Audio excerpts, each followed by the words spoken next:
বোলিংটা প্রথম দিকে ভালোই লাগছিল, কিন্তু পরের দিকে একদম ভালো লাগে না, আর ব্যাটিংটা ভালো লাগেনি। কেউ 50 করলো, উইকেট পেলে, রান করলে তো ভালো লাগবেই, এই যে জিতেছে সেটা তো ভালো লাগবেই, কিন্তু আমি বলছি যে খুব একটা যে ভালো লেগেছে সেটাও বলতে পারছি না। কারণ আমি বলবো যে ব্যাটিংয়ে এখনও মনে হচ্ছে আমরা স্ট্রাগল করছি। বোলিংয়ে যে অবস্থায় ছিল 7টা উইকেট পড়ে যাওয়ার পরে 40-41 রানে তারপর এত রান করতে দেওয়া, এটা আমাদের পুরনো অভ্যাস, সেটার থেকে মনে হচ্ছে এখনও বেরোতে পারিনি। লিটন দাসকে তো সবসময় আমরা জানি যে হি হ্যাজ ট্যালেন্টস, কিন্তু বেশ কিছুদিন ধরেই ও আউট অফ ফর্ম। কথা হয়েছে জালাল ভাইয়ের সাথে, কালকে রাত্রে কথা হয়েছে। আমি শিওর যে ব্যাটিং কোচ যে আছে আমাদের, তার সাথে কথা বলতে বলা হয়েছে যে দেখে তার উপর একটু স্পেশাল নজর দিয়ে দেখতে যে মানে প্রবলেমটা কোথায়।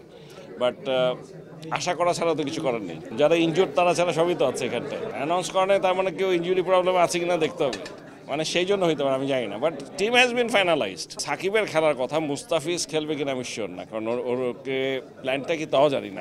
আমার ধারণা ওকে রেস্টে রাখা হবে, কতদিন রেস্ট রাখবে তা জানি না। বাট সাকিব তো লিগে সেঞ্চুরি করলো এতদিন পরে, এটা তো একটা গুড সাইন। ওর রানে ফিরে আসাটা, আমার মনে হয় ও খেলবে, দ্যাটস হোয়াট আই নো। এখন নাই ঢাকায়, আমি যতটুকু শুনেছি ও খেলবে।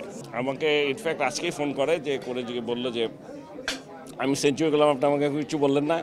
আমি বললাম এটাই জীবনের প্রথম নাকি? বললো না, ডিপিএল এটাই প্রথম। আমি বললাম তাও আমি জানি না, তবে আমি তোমার খেলা দেখেছি, ভালো, কনগ্রেচুলেশনস। এই ও ঢাকায় নেই, আসুক। তবে ওর খেলার কথা, লাস্ট 2টা ম্যাচ খেলবে এটাই আমি জানি।